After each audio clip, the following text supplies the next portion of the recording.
the funds that are being allocated, leading to difficulties with regard to service delivery.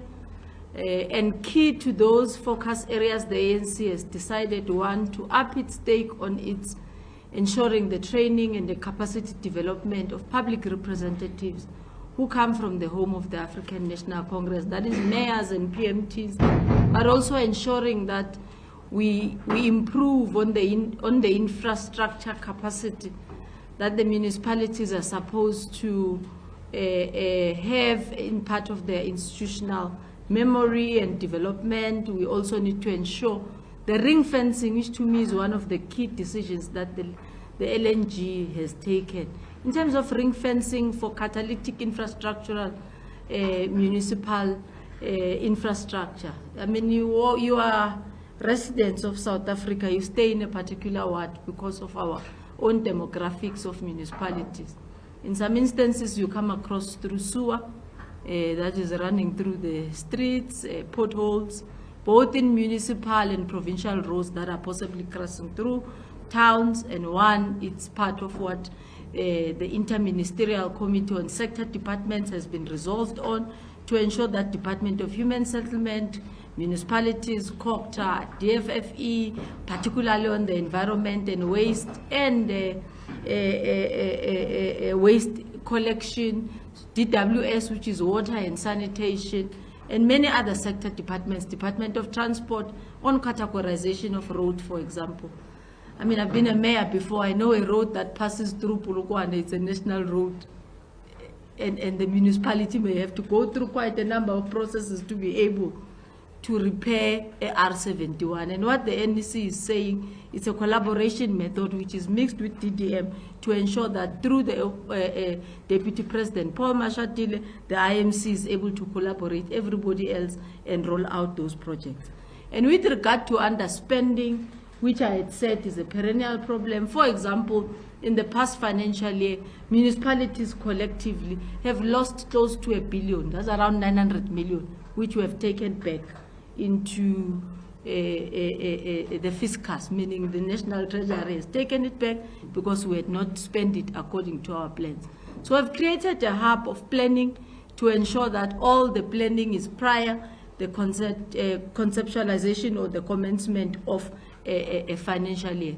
Talking to you now, we have already taken close to about 92 expect to different municipalities to roll out projects, because you will be aware that our financial year started some 6-7 days ago, which is the 1st of July, contrary to the national and provincial financial year, which starts at the beginning of the year. And this allows us that as the provincial and national government closes their financial years, it carries over through the areas of development that they will also be starting in the beginning of their financial year.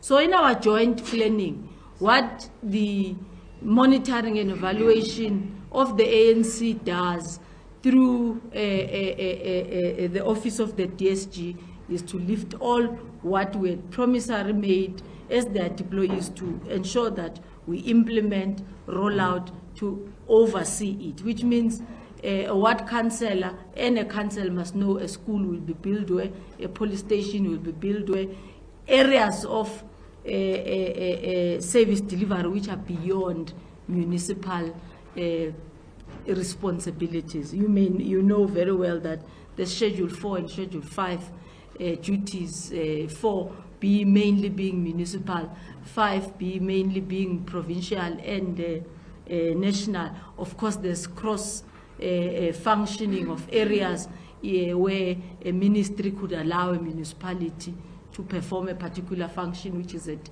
5B, for example, a certain portion of rules and responsibilities could be given to a municipality with regard to management of beaches by environment and tourism, or management of police and extension of traffic police from SAPS Section 40 of their Police Act. Quite a number of all those responsibilities which are then given to municipalities to be able to. And finally, is our agreement and adoption, actually, which is part of what has been tabulated today, of the accountability framework. We all can't shy away from what the AG has said or has always repeatedly said with regard to we need to be able to account for all the rents and cents that have been allocated to us as government. Now, when I'm saying LNG is a broad, has a broad area of responsibility, it does not necessarily look at municipalities only, but it looks into government as a whole. How do you enhance our policies? We are looking into the IMSA bill to ensure that the accountability framework is infused there. But we're also ensuring, you may know, in our previous NEC, we dealt with the coalition strategy and its amendment. And you may be aware that we are leading also in terms of discussions politically in ensuring that we try and create a stable country at the municipal level. I mean, we have got 8 metros which carry a population of about 40–45%. So which means half of our population resides in the metros, where there's the highest level of instability with regard to coalition management, coalition setup, which affects negatively service delivery. And it's usually better to look on hindsight so that it don't seem like you're on an attack. Let's look at Nelson Mandela Bay in the last term of 2016 to 2021, the 5th administration of local municipalities.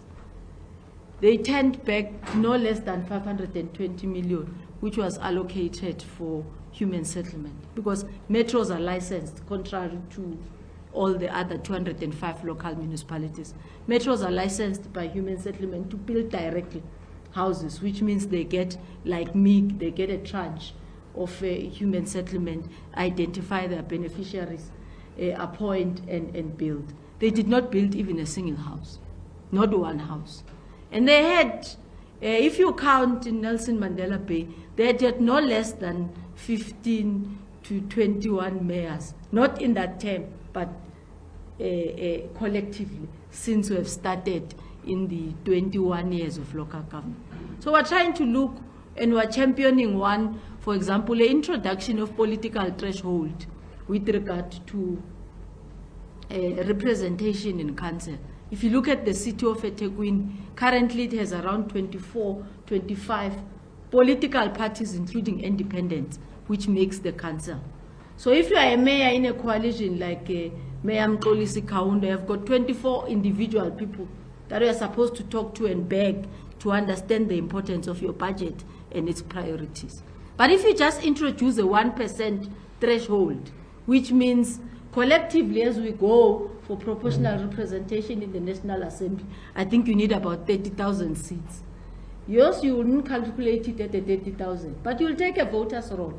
How many people make a ward? Let's say it's 3,000. Roughly wards are around that area. 3,000 at most, in cities 7,000, but nothing bigger than that. And you introduce 1% of that population of a particular ward and say you need to get at least 1% of people who represent you. Because currently, with the low turnout as well of voting, there are wards which get as low as 10–15% of representation of people who showed up to cast their ballots.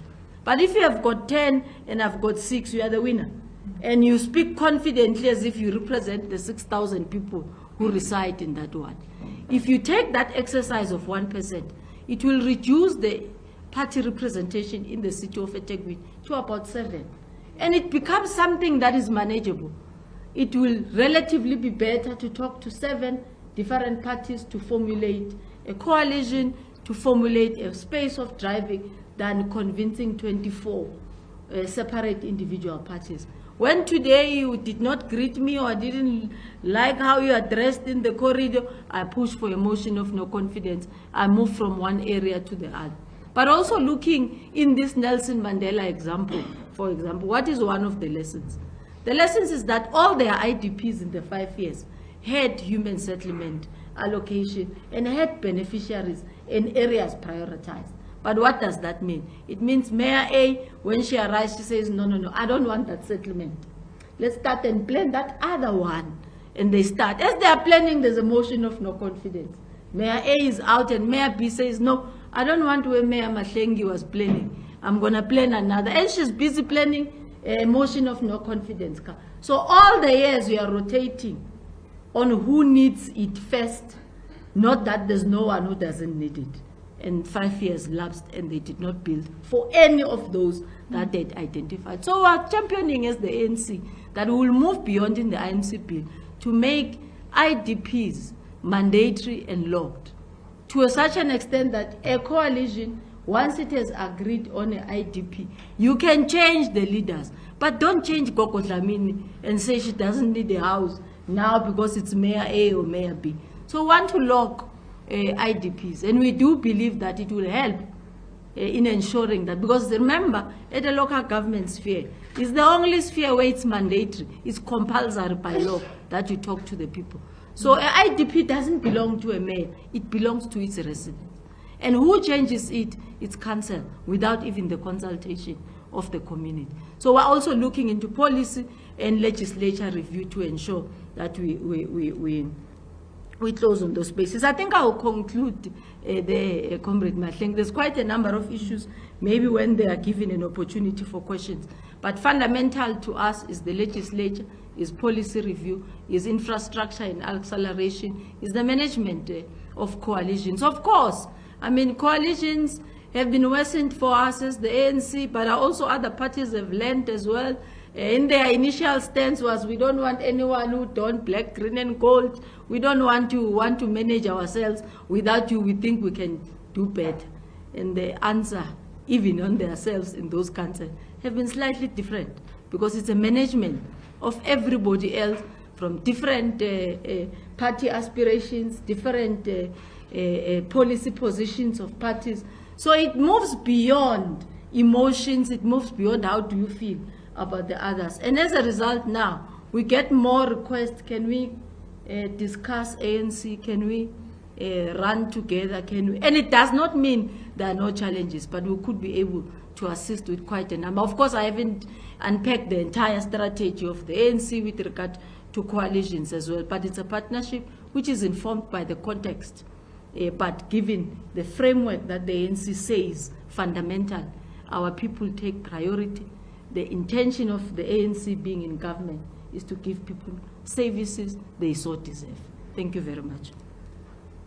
Thank you very much, Comrade Tembi. I will now invite members of the media to ask the questions.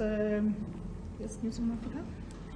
Thank you very much, Zianda Mnyango from Newsroom Africa. I have a series of questions. One, has there been a discussion on the efficiency of the district development model?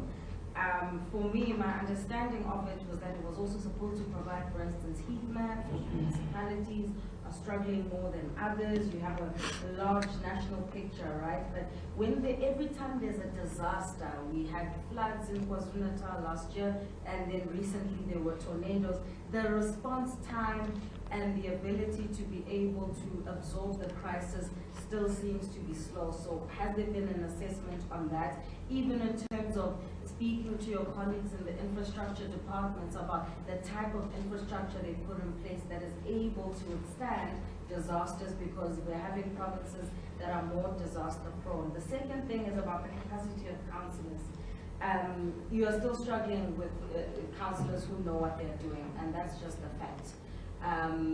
So what is the ANC saying about the caliber of its employees and boards, because these are the core face of service delivery, and you're going into an election next year. The third one is about the Section 154 process in eThekwini. The councillors there seem to be defying that process. They're wanting to do their own thing, and yet they're actually under administration. What is the ANC saying about that? Because you have an ANC mayor in power.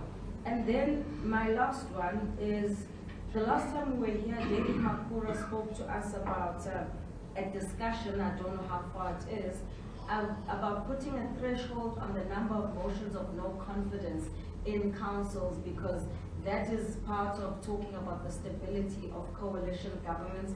Where are we with that now? Thank you. Thank you, Zianda. Can I go to you over there? Yes, please. Proceed. Good day. My name is Lumani from Kasi FM. I would like to know, has the ANC received the letter from acting regional leader of the ANC, Nebuleni, regarding the state of collusion there with the EFF? We saw two statements, the one coming from the leader of caucus, the Martin himself, saying that the partnership between the EFF and the ANC Nebuleni has no lack strategic value. And we saw another statement saying that the acting secretary, regional secretary, states on themselves on the statement. What is your understanding of what is happening globally regarding the EFF and the ANC? And what are you going to do to make sure that there is something today taking into account there is a metro? Thank you very much. I will come this side. ANC? Yeah, Chiki Jones from ENCA. Just first question, what's been done to ensure that there's due course to resolve the issue in case that, particularly the Auditor General saying that there's about 9 municipalities that face imminent collapse under the weight of years-long challenges. Is this something you're looking into? And then just lastly, the situation in the Northern Cape as well. I understand one person has died due to the floods that have caused havoc in the area. Are you also looking into this province as well, which seemingly is faced with challenges of floods? Thanks. Thank you very much, SABC. How far are you engaging with the Democratic Alliance in voting together in amending the municipal legislation, and how councils are effectively elected in terms of the coalitions? Thank you. So sorry, can I add just one? I'm sorry. My last question, I missed it on my notes. There's a report this morning in one of the Sunday papers about the Deputy President leading talks with opposition parties. Action SA is the only one that didn't pitch up. How confident are you when you look at the announcement by the DA, Action SA, etc., that you've got the buy-in from other political parties outside of the EFF, which we understand is already on board? Thank you very much. I think that's more than enough set of questions to give it a push. Comrade Thembi. Okay, thank you very much. Let me start. I'll deal with them in the order in how they came, and I'll start with Sizianda's questions. The efficiency of DDM, as I indicated, I might have not been able to articulate everything given the 7 minutes. But just to touch on, remember I spoke about the Deputy President, Comrade Paul, leading the sector departments to ensure that that's delivered. That's DDM in trying to ensure, the ANC trying to ensure its efficiency and also rolling out and unpacking. In fact, in this NEC, we're going to an extent in our presentation, which I'll be doing shortly after I leave this room, going to an extent of analyzing the task that the NEC last gave me was to go from municipality 1 to the last and analyze that there are no roads in Mafikeng, and analyze that in Standerton there's almost 2% of roads that you go there, and what must we do about it, right? And what must we allocate? And be able to say to the NEC, since 2016 to today, there have been 50 perennial non-spenders municipalities. Who are they and what are we putting to ensure that the ANC will be in control of spending? So very detailed, very practical. The response time with regard to flooding or disaster has proven not to be a financial issue, has proven to be a consolidated planning issue. For example, in the example you are making here, is that the April floods which we had in KZN, if I'm not wrong, COGTA has already dispensed about 1.2 billion on the basis of, but the last time I visited eThekwini specifically to go and deal with the disasters was in April, May, and their spending was very low, extremely low. Right? So the collaboration of NDMC and PDMC then, which is the Provincial Disaster Management Center, and the Office of the Premier to take over the implementation of some of the projects is what we have resolved. And we're beginning to see the fruits of what is coming out. The second delay actually for human settlement, which makes it relatively so unfair, because when you look into the figures of human settlement with regard to that disaster, they will not be moving. But the problem is relatively at a municipal level, because it's the identification of land. Remember, where the floods occurred, it's an area which is actually a wet land. Now, the study said don't rebuild there, because in the next 2-3 years, you may lose the houses again, which means the planning division of the municipality must be prompt and provide land. 2 areas which have been provided, the community has rejected.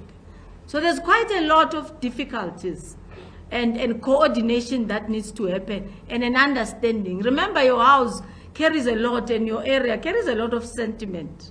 Your mother, your father, your grandfather, and whatever have been there. Moving a person out of that space is relatively not easy. So we are in constant discussion. And I will jump to the section 154 because I'm already in a eThekwini. And I think that was raised by, it was raised by you. Okay. Yeah, the section 154. Well, I'm still coming to the capacity. I'm just saying, if this is an example of a eThekwini, the MFMA framework provides for non-delegated municipalities with regard to financial management, hence the MFMA. Now, one step which the province missed in its consolidation for the enhancement of 154 was consultation with the Office of the Treasurer, that is Finance, Minister Kodongwa. I then wrote to them, I said, put a halt, you have jumped a step. You need to ensure. You remember that eThekwini is one of, as metros are, they are economically and financially ranked. So you can't do any adjustment without making sure that you tick all the boxes. So it's not that there's a revolt. I mean, I wrote a letter, as I'm saying to you. It's not a hearsay. I wrote a letter. I said, hold on, province. You have jumped a step. Metros, as you know, are non-delegated, and we have got to make sure we put a plan together with the National Treasury on how we enhance. Now, there's no intervention in eThekwini. There's a problem, like we always do. We use these terms interchangeably. Section 154 is a support mechanism as defined by the Constitution. It's not administration. Section 139, it is an administration. So eThekwini is not even proposed for a 139. There's no intervention that is needed, but there's a support package. Now, if you support a non-delegated municipality, you also need to put a financial package support, not with regard to distributing of money, but also with regard to the spending, for example, that we are talking about, but also to the financial flows. There could be a need that you may want to give them their money, not necessarily in the defined tranches of how the law defines it, maybe promptly than that. And National Treasury, they are the only ones who are supposed to do that. So the talk of the municipality stalling and whatever, it was discovered correctly so by council to say this, and the mayor communicated, and I said, hold that council, I'll also put it in writing, which I did. Now, the threshold for the motion of no confidence, as I was talking, there's quite about 6 or 7 key areas that the ANC is proposing with regard to framework for the coalitions. And I only spoke to 2, of which one is what you are raising, a threshold for motion of no confidence. If you go back to the example that I've given, really, I mean, let's look at the city of Johannesburg. How many mayors have they had in the past, you know? We're reaching a situation where if you are a resident of a city of Johannesburg, you may, you knew who your mayor is tonight, you are never certain who your mayor will be the following day. So we are also proposing that motion of no confidence must be on the basis of the fundamentals of what council is defined to do. You know, maybe let's say you are violating what the MPEC rules as Section 52, a report is supposed to come to council as a mayor, you're blocking it because you don't want it to expose or whatever, then you can put a motion of no confidence. The mayor is in violation of something. But it can't be that Party A now think, no, I no longer like Party B. Now I'm going to Party Z because they are affording me a position of human settlement, which has got money. And some of these parties openly even go and invite you and say, we've been given MMC position. Very powerful. So we're moving from the other peg to the other. I mean, such motions are disruptive. And we do believe that there has to be areas of what... and in line with that, Comrade Paul has been assigned. And you are correct in citing the newspaper article of today. I think the 27th of July will be in the Western Cape, putting all the stakeholders, at least in the local government sphere, to try and propose and get that which we had framed as the ANC led by the Deputy President, to ensure that we discuss the fundamentals of the coalition so that we could be able to be in agreement. Look, we are not saying other parties must stop being their party, but we are also saying it's politically immature to say I can't talk to you. I mean, really, what type of politics is that? I don't want to talk to those ones. I can never engage. Even on areas where we are seeing things eye to eye, there's no politics there. Yes, you may listen to people and then say, no, of which you have a right to make a choice. But I've never seen, even in areas where we're in agreement, but for the fact that you are wearing black, green, and gold, that's the premise for me. I will not even talk to you, Zian. It's immature. And it has proven not to be functional. You know, in my previous life, I was the president of SALCA.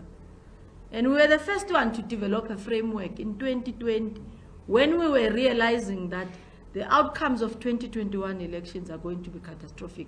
We moved from 29 coalitions to almost around 80 coalitions for the first time. Since year 2000, local government elections, we had been at 22, 29, 37 was the highest. We pulled back to 29. We moved from 29 to 80. Now we put the coalition framework. And it was a framework, not a law. And we said to them, parties, come. Talk about this because you are going to need this just as you cross the line. They did not show up. Parties did not want to discuss, right? They only called after the elections. Well, I was gone already. The president who was then sitting and was saying, hey, I'm called here. We need to have this discussion. And it was coming from an immaturity point of view as well. But also, given the benefit of the doubt, it was coming at the time where everybody was fortunately or unfortunately focusing on elections. And when you put something, people become skeptical. No, you want to box us, you want to talk to people. But I do believe that now the situation is opportune because the parties, for the first time, as I say, have agreed to even undergo and visit countries where they went to learn about coalition. And one of the fundamentals is that you must talk. In fact, Kenya is the greatest example. They are even able to sign their coalition pact before the election day. One of the requirements we are putting also as the ANC is that this coalition framework must be publicized.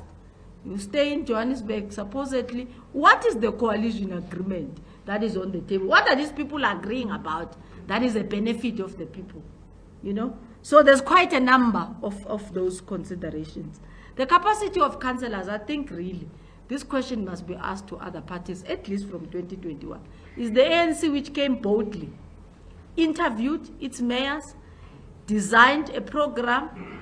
I, as the chair of, deputy chair then of LNG, tabulated policy and procedures from the Tuli House, besides the nomination, but also on how are we going to. It's mandatory that they go to school. The ANC ensures that. We are undergoing assessment currently from the party to ensure how was our, I mean, for example, how is my 100 days? I've just been appointed a minister in March. So I'm going an assessment on Tuesday for my 100 days. The same with mayors. In fact, this NEC has looked into consideration on movement on some of the people and enhancement on some who have been found to have difficulties with regard to management. We're the only party which pronounced on mayors with qualifications, not unless there will be a reason why other due considerations like prior learning needs to be looked into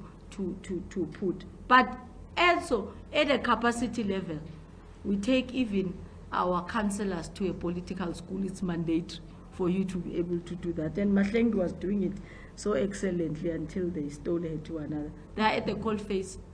It's understandable, but it's a starting point. And I must also appreciate that we have learned also as the ANC that even the system that we have, as I'm saying, we're going under reviews all the time, that it needs to be enhanced with regard to capacity, but it is there. So we boldly made a statement and we even pronounced it.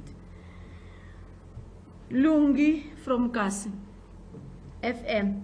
Yes, there are discussions with regard to the coalition in Ekurhuleni. The statements between Comrade Lavati and the regional secretary, it has been taken over by the province, which had been mandated by the NEC, by the way, to discuss the coalitions and try and find amicable solutions. As I've said earlier on, no one has a manual on how to drive this car. Coalitions are new in South Africa. We are learning every day, and there are silent issues that we may have to deal with them. But creation of stability is one of the key things that the ANC is promoting with regard to coalitions, but also to ensure that services are given to the people. I mean, at Tembisa, at Davidton, and everywhere else, it's of importance that they receive those services. ENCA collapsing 9 municipalities. In fact, what we have agreed with the AG, which we have circulated, it's a second draft of a fiscal review. And it's important that we all grasp this, because there are 2-3 different categories of municipalities besides A, B, and C, that is local, district, and metro. No, besides that. There are municipalities that are dysfunctional, not because there's corruption or anything, but because they are grade 3, right? It's a small grade, it's a small municipality, it's rural. There's no one who affords to pay there, no one pays. And the system currently says municipalities must generate 90% of their income to supplement what they're supposed to do. So most of us here, we have relatives in rural areas. We were born and bred there. Right? You know that if you go to fit a home, no one pays you beside one street in Beresford where the town is. No one affords to pay.